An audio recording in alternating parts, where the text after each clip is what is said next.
Kapamilya singer-actress na si Jayda Avanzado, kinumpirma ang naging relasyon nila ni Darren Espanto noon.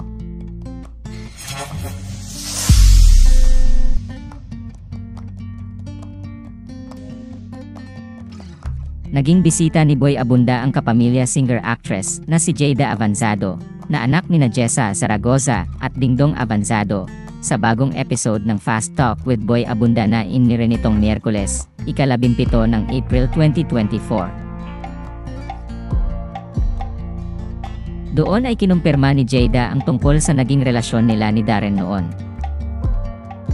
Ayon sa kanya, nagkaroon talaga sila ni Darren ng espesyal na relasyon several years ago.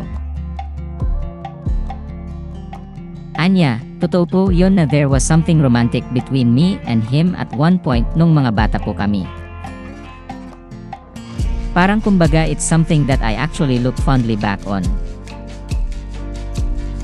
It was mutual understanding po, Tito Boy.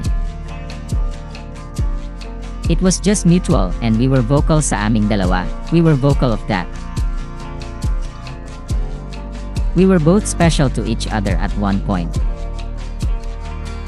Matatanda ang sinabi ni Darren sa guesting nito sa Fast Talk with Boy Abunda na nagkaroon sila ni Jayda ng romantic relationship.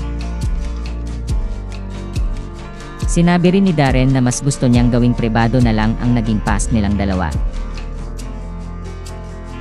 Nang tanungin naman ni Tito Boy si Jayda tungkol sa mutual understanding nila ni Darren, sinabi niya na nakadepende raw iyon sa boundaries na isinet ng isang tao.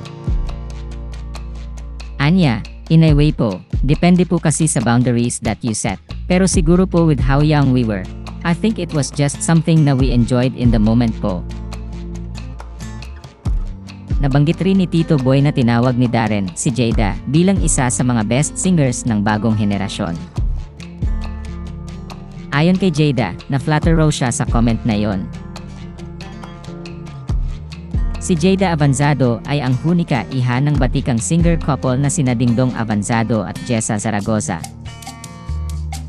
Binansagan rin siyang pambansang sad girl ng kanyang mga fans dahil sa kanyang mga hugot-themed na kanta. Kamakailan ay nirelease ni Jayda ang kanyang bagong kanta na Right Lover, Wrong Time. Salamat sa panonood ng video na ito.